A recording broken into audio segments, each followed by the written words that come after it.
Thanks for listening to Fluff and Crunch, where we talk about the connection and sometimes disconnect between system, setting, and story in tabletop RPGs.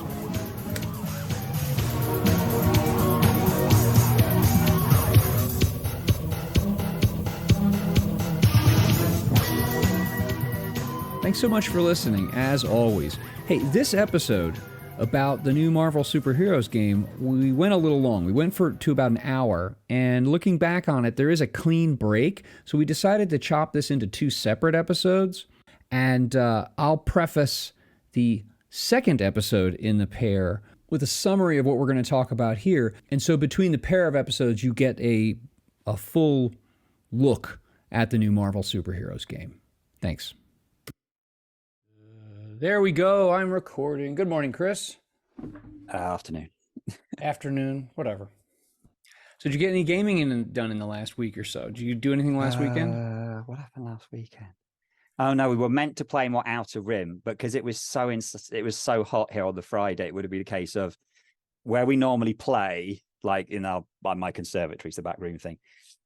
It started getting dark earlier, but it's still really hot. So it would have been this thing of having to have the doors open to keep it cool while having the lights on. And we've done that once before, and the whole room just becomes covered in small insects that just fly in from the garden. So we were like, well, we're not going to be able to do any gaming, so we will just we'll just. I think we played on the computer. I think we just chatted and then played on the computer. So no, I have not done any gaming. How about you? We finished the 5e game. Did you win?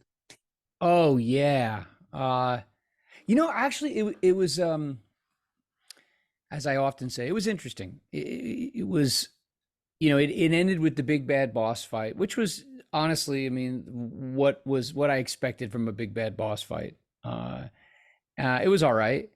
And the funky thing was, though, there was no formal, like, the designers of the campaign didn't have I don't think they had a good, like, call it outro text. Like, here's what happens because you were successful.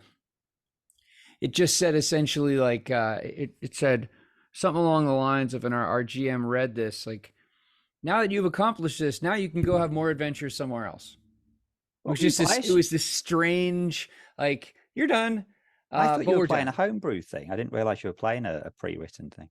No, we were. It's a campaign I picked up from a Kickstarter because it just sounded interesting, and it was 1st through 10th levels, and we can talk about that some other time. But it was there was a lot in it that was good. It was very ambitious, and it ended up all right. But I am so happy to be done with 5e. So happy to be done with that 5e. So you're so done with 5e that you're now going to go and play a totally different genre, right? No. We'll talk about that some other day. That's not what we're here for today. We're here to talk about supers. You're like literally you're doing what I do when you want to talk about Star Trek and I stick Star Wars on. We're talking about Marvel, so you have put DC in. Oh, well, I just put DC. Honestly, here's me and superheroes. Honestly, I didn't even think about it. When I think superheroes, I think the Super Friends from the cartoon I watched when I was a kid, and the Hall of Justice. And I couldn't find a good picture of the Hall of Justice, so I found this. I love how it's a picture of the Legion of Doom. They lived in that big, like, Darth Vader skull that was under the swamp waters, that whenever they had a meeting, it would rise up out of the swamp waters. And I love how all these places, they're set up like the UN or something like that. Like the Legion of Doom is some kind of strange representative democracy or representative democratic body of bad guys. Who's the guy in, like, the yellow and it might be brown or it might be black? I can't. That one right there, I have no idea. I know you got Bizarro and you got Solomon Grundy, who's like Cheetah. This weird, like, swamp Appalachian zombie guy. Yeah, you got Captain Cold, and I can't quite tell who's on the other. But yeah, that's just like guy. They went on, like, well, not on whatever side it is, because it's better. I think I was like, the others. I was like, who's the dude next to Bizarro? For a while, I thought that was Superman as well. I know his face is all messed up. I love how Bizarro isn't Bizarro's world a cube? I don't know. I just know it's all messed up and weird. I'm almost positive his world is a cube. But what is that behind you? That's the Avengers Mansion. You can vaguely see it on the text. It says something something, and then really because it's pixelated because I didn't find a very good res picture. Anyway, so that gives you a clue that we are talking about this, which if I put it in the right place, it's just this is the downside. I put the backgrounds in, it just filters out the picture. There we go. No, they did it. Put it in front of myself. There we go. So now what Marvel we're gonna Multiverse Robe. I'm not really sure why it's called Multiverse. There's nothing about the multiverse in it. That's just what they called it. So what we're going to do is I have not looked through this because I don't have a copy of it. I don't have access to a copy. I can't share you a copy of it. And you can't share a copy to me because it's print only and you're on the other side of the planet. So that's okay. No, you can have it. It has digital versions, just not PDF. Yeah, so no big deal.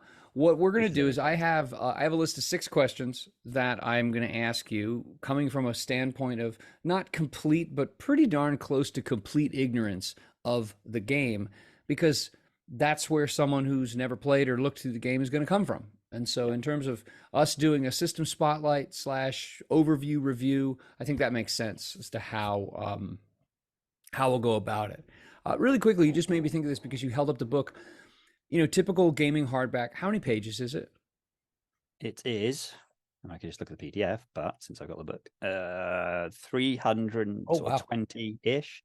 Okay, so it's a big one, and it's full color. I mean, it's easy for them because they have so much art. I don't think any of this art is original, but you know, there's a lot of art in it. Okay, and is there anything in the book in terms of chapters that stands out as being unusual? Because let's face it, this is a single volume game at this point. So everything you need to play it and run it are in this book. And so there's a typical spread of contents of a book like that. Is there anything that's like, oh, that's different or interesting that you see in the talk? Super standard, how to play, core mechanics, character profiles, combat, creating a character, backstories, powers, which parts of making a character.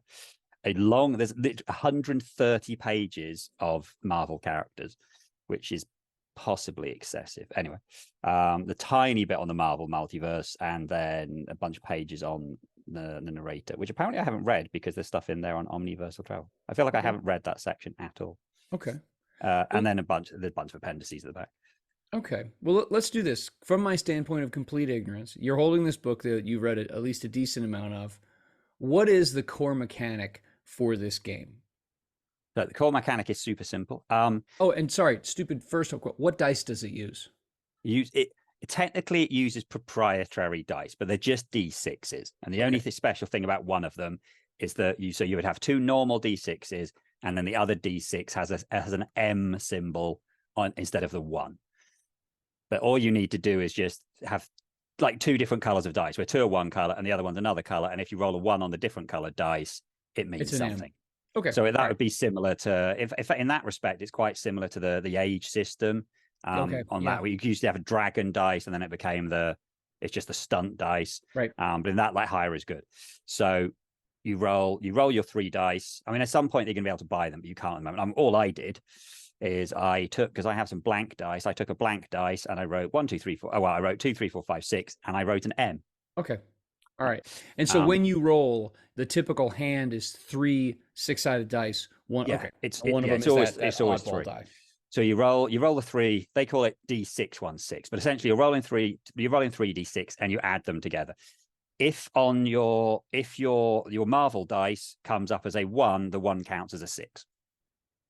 Okay. So if it rolls an M, that's 6, or a 6 is 6. So you have a 1 in 3 chance on that die of rolling a 6. Yeah.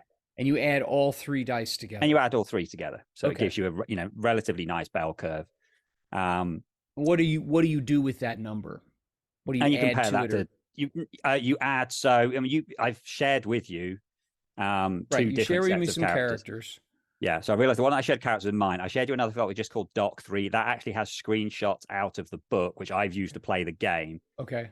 If you follow that one, you can see what the characters look like. So what you have is either ability scores, which in combat you just add that, or in out of combat there's a thing called non-combat check. So essentially, the 6 that initially they'd kind of taken D&D and tweaked it a little bit, but then they were very wed to this idea, right? We're going to have the 6 scores be Marvel. Oh, And right. when I they did remember it that. originally, it was might, agility, resilience, vigilance, ego, and logic. And the big complaint was, well, what about characters that are good at fighting but aren't strong? Right. So now they've actually changed the M. The M is now melee. Mm-hmm. What you still have is the characters that are really big and strong are still really good at melee. Right. But then if you look at some of those characters like the Hulk, well, actually the Hulk is pretty good at fighting. And so like Thor is pretty good at fighting. And so, but you do also then have characters now that previously weren't strong, but were good at fighting. At least it slightly works better. The thing they've added is that now there's a non-combat check thing that can go with that. So for most characters, your ability score is what you add to everything. And for some characters, you now have a non-combat check thing, which is different. So the one I'm looking at is Ghost Spider. Her melee, when she does non-combat, I don't know why I do non-combat melee. I think that's for strength checks, basically. It's slightly higher.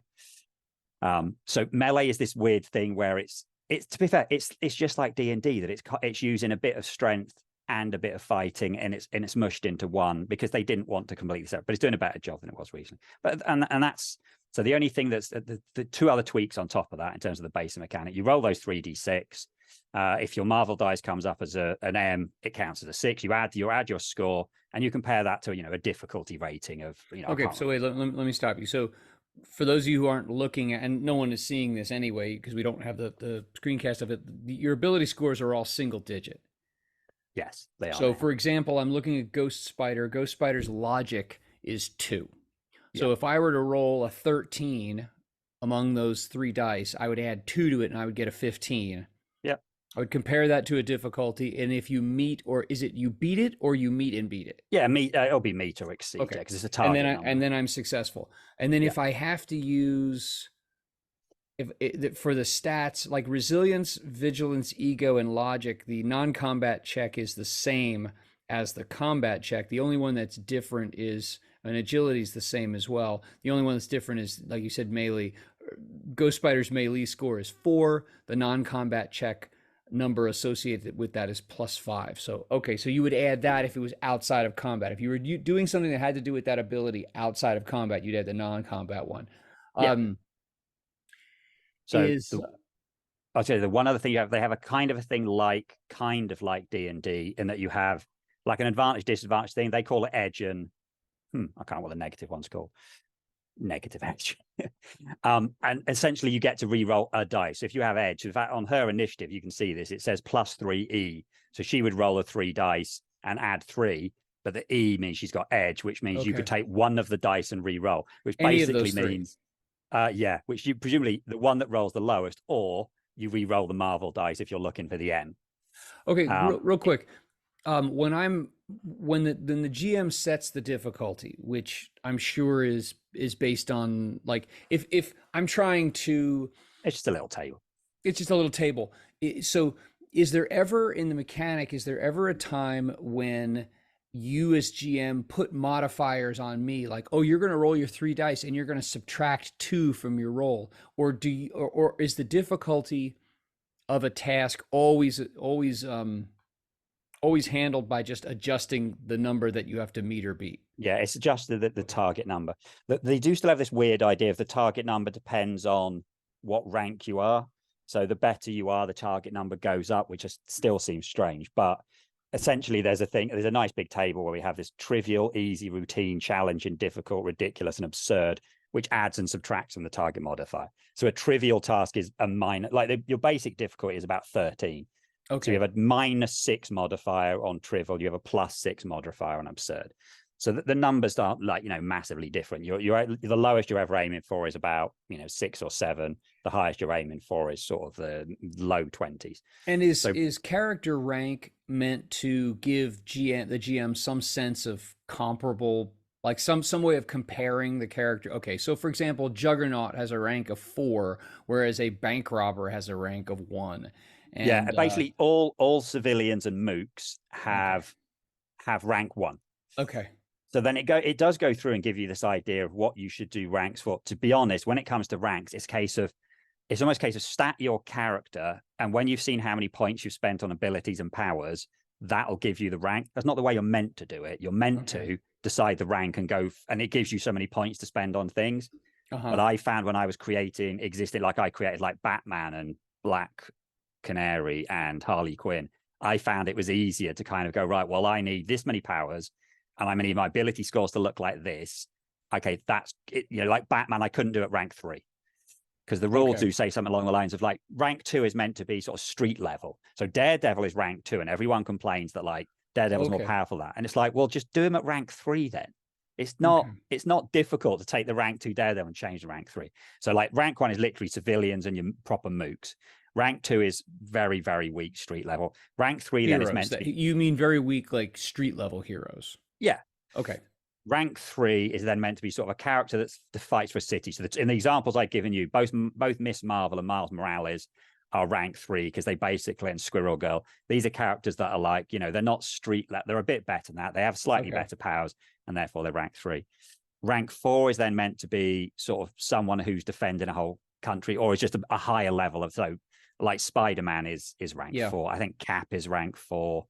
You said Juggernaut. I mean, a lot of Juggernaut you could easily redo at rank 5. Rank 5 is meant to be like planet level, like one of the best on the planet kind of, and then 6 is your crazy people. So your Captain Marvels and Silver Surfers and those kind of people. Galactus. Those are like, Galactus wouldn't have stats at the moment. I think they've said that there is like, just like in the original like Marvel Superheroes game, I think they've basically said that there will be a rank X where it's basically that thing is so that's powerful, just like so far beyond. Yeah, there's no point statting it. Okay.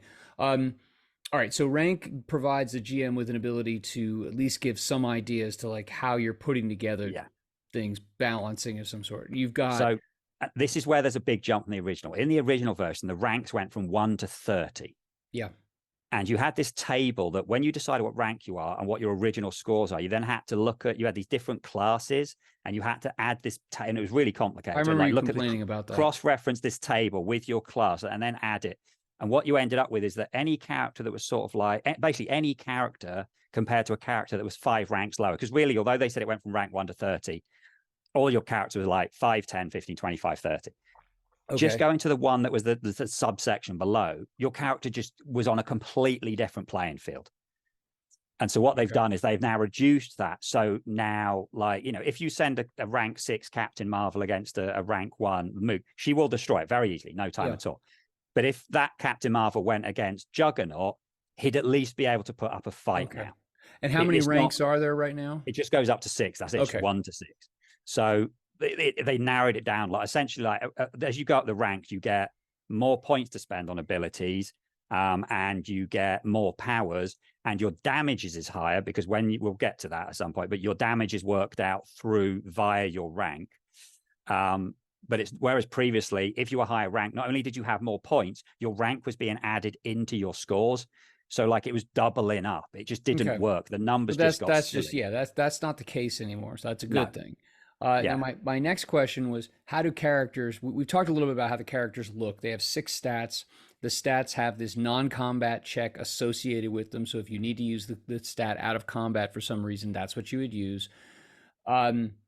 There are some other stats. What is each ability has what's called a defense score associated with it. Is that essentially like akin to like the armor class of an attack? So if someone attacked your logic, you would have your defense score, and that's what you would use against it. Okay. Yeah. So rather than having like, you think like D&D has different saves, doesn't it, for certain stats? This essentially, you're like if you're attacking melee, you attack versus someone else's melee defense, and if you're shooting, you use agility defense. I don't think resilience and vigilance don't have any attacks associated with them. Ego and logic do. One of them is psychic powers, and one of them is like magic. Okay. I think it's ego is magic and logic is psychic powers, but it doesn't. So what? Now, tell me if I'm wrong on this, but that sounds then like it would be. Let's say you're comparing 2 characters who have the same rank. It would be you've got to spread out your points, or you're going to have some that are kind of weaker.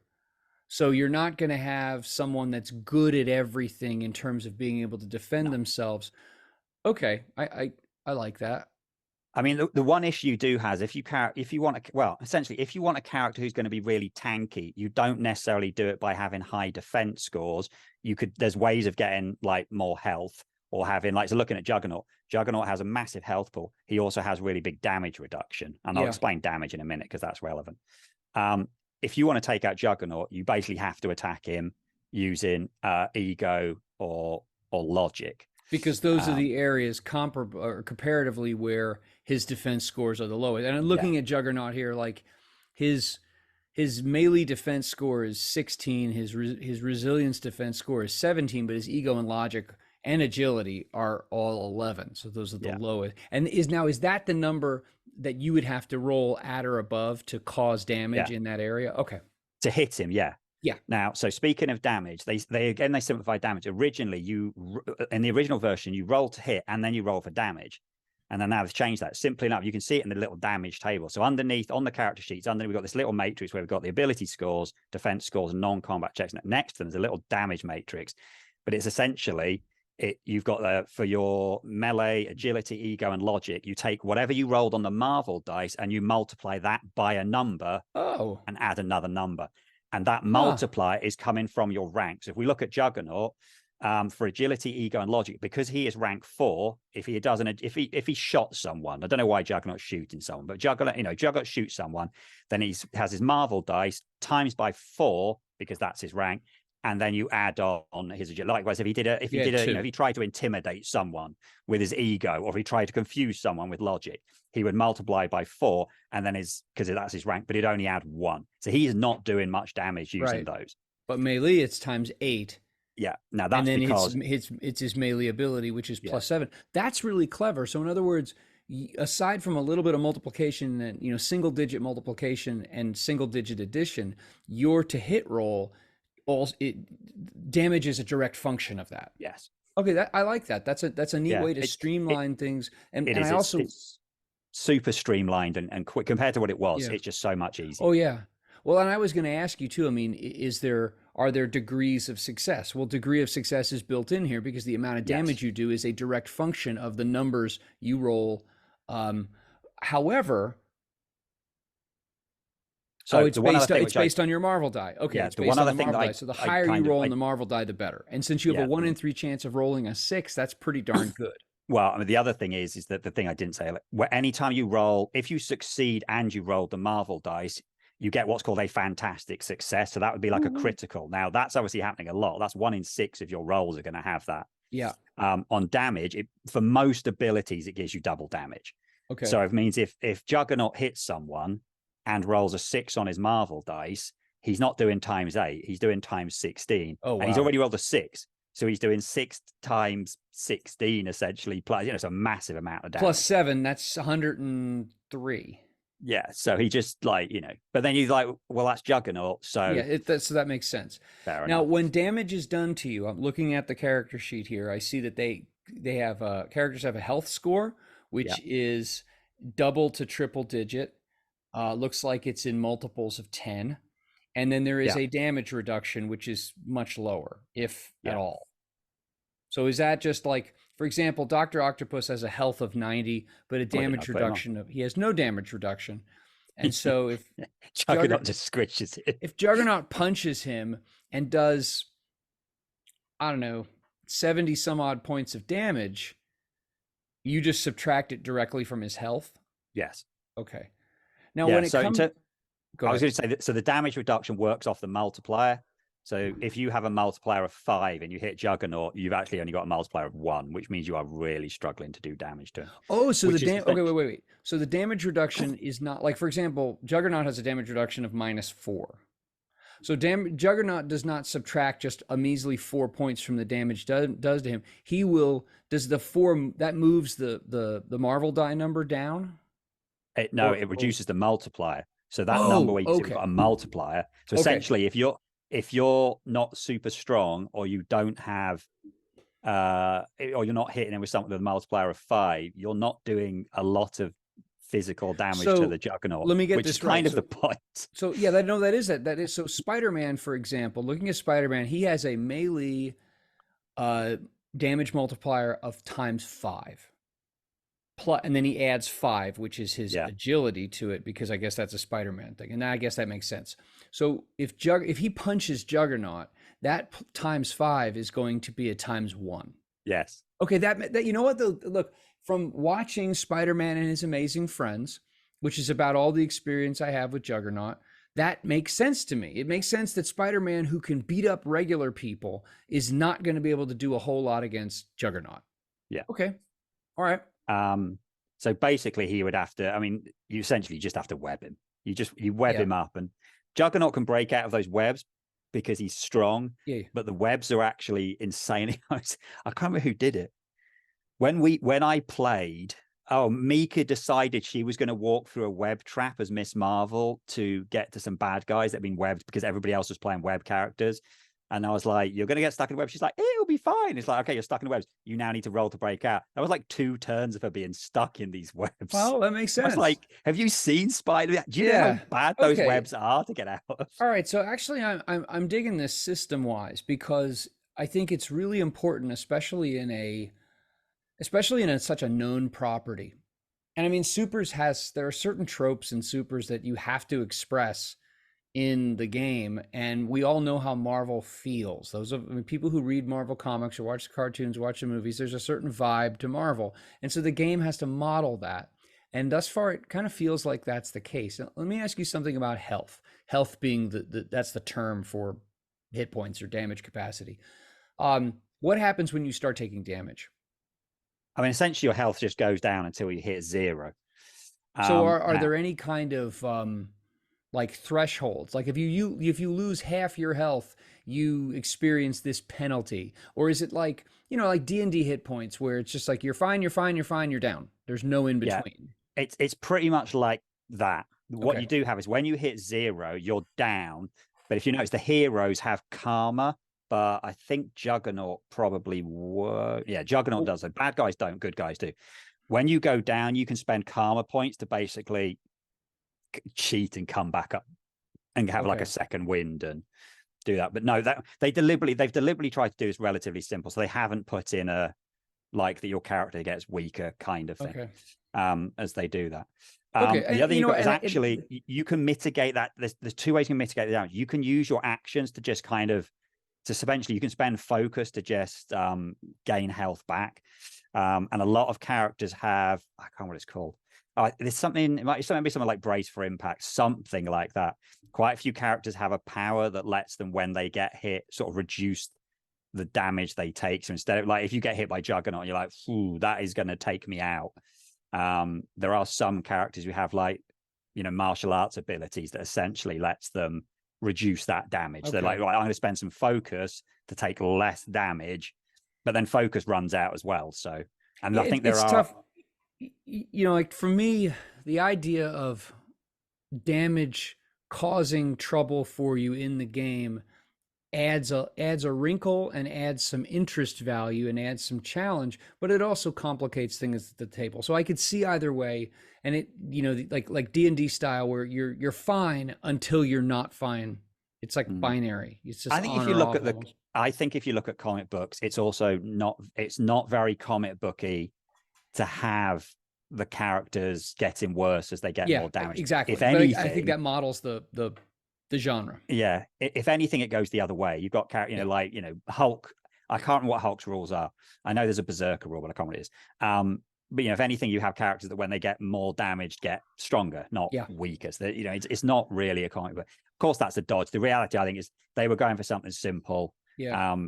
And the easiest thing, most games have a health pool, and when it hits 0, at least in this, you're not out. There is a way of coming back for characters.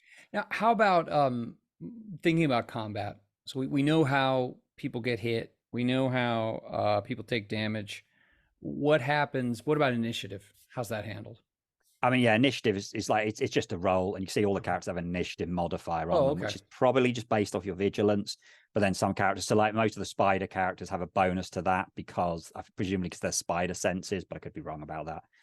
and then you just go down initiative Okay. order. Just it's pretty straightforward. And on your turn, is it what's your action economy? Is it your Yeah, typical the like action you get to economy do is it. something and move some? Yeah, it's ripped straight out of 5e. So you have Okay. an action, a reaction.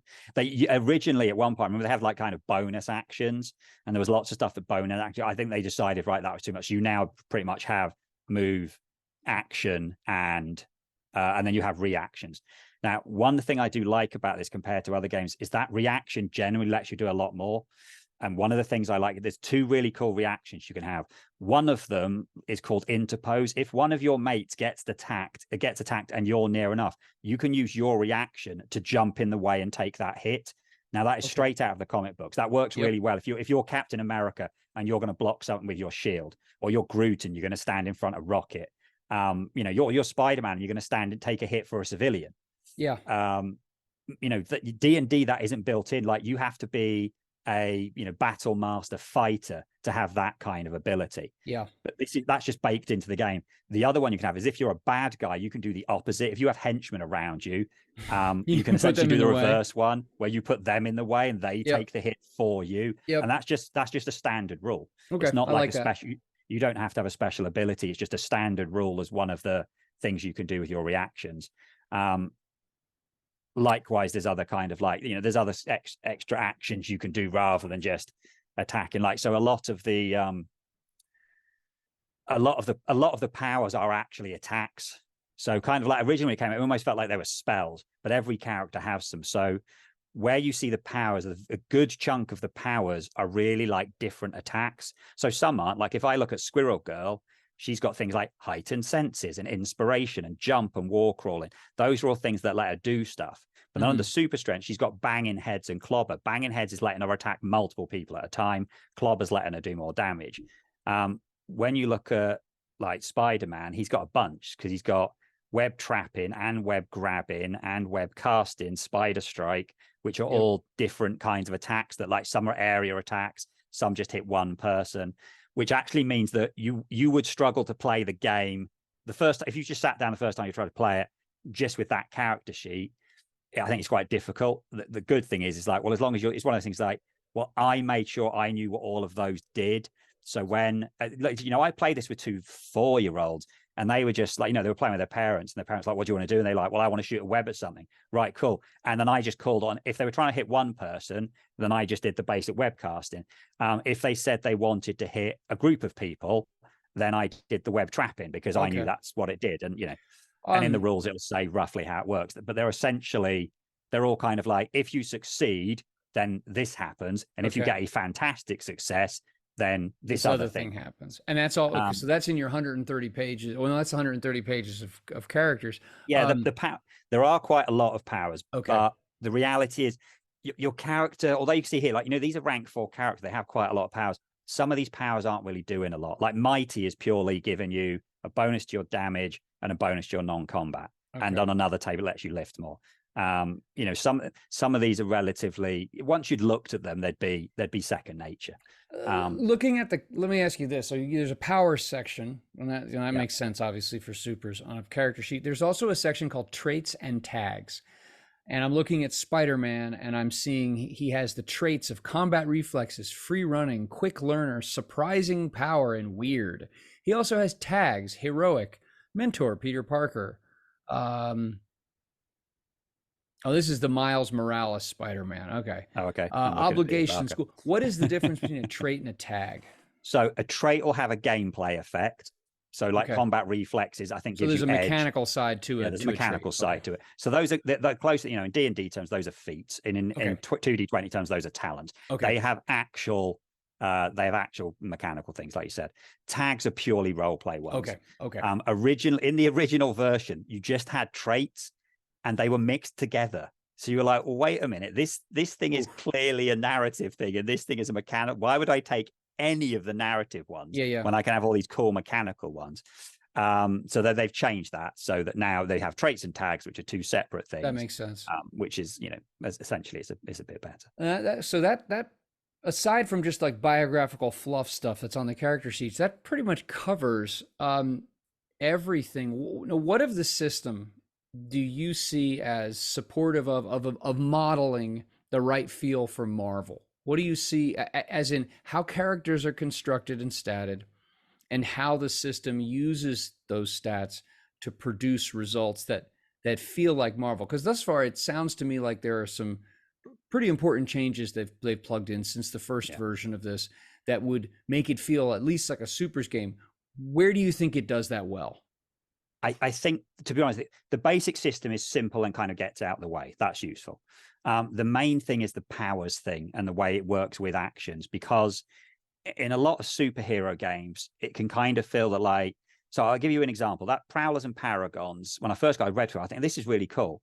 But then what you realize after a while is if your character has a lightning blast at rated 10, or your character has web rated 10, or your character has super punch rated 10, anytime you do something, you roll 10 dice and you hit the bad guy. But it kind of meant that it didn't matter what your ability was, it all felt the same.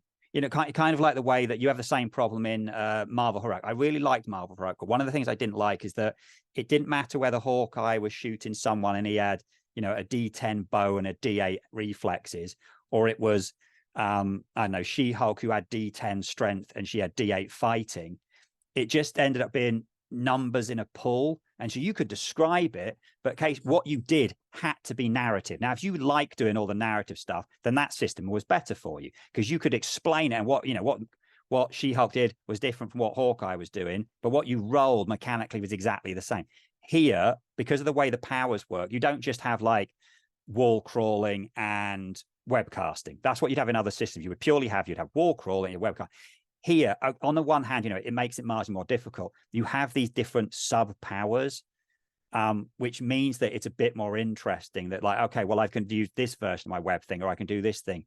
I mean, it's like what you'd see in sort of Mutants and Masterminds, where you'd have a web attack, but you'd have like 4 different versions of your web attack. But in that game, you have to like stat up those 4 different versions of your web attack and work out the points cost for it. And like something like Hero would be the same.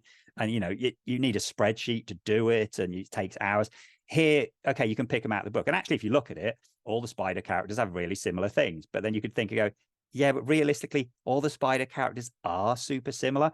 Where it gets nice is when you can sort of pick bits and pieces from different characters. So like, if I wanted to do a character that doesn't have webs but has something similar, like if I were doing Venom, I can go, right, well, I want things that are like webs. I'm going to take these bits, but I also want the super strength from this power set. And you kind of pick and choose some little bits and pieces. I mean, the power diagrams are like they're kind of like, they're one of those things like you need this, which has a prerequisite of this, and they stack on top of each other. But you're only going to do that when you build your character. When you build your character, then you're going to have to, I want this power, so it means this power and that. That's the one thing I have found annoying. It's like, right, I want this power, and then you realize it's got some prerequisites, and it's like, but you can get around that. There's the thing where it says surprise in power. That's how you get around that. If you want a character to have a power from a completely different power set, which doesn't really fit. So like Miles has invisibility, which doesn't fit at all, but his character has that. He has a trait for surprise in power, which means he's gone and grabbed invisibility from another power set. Thanks again for listening. Like I said, we split this one in half. So next week we will pick up with some things you can do with the existing content and rules to customize your own creations, and look at some other aspects of the book.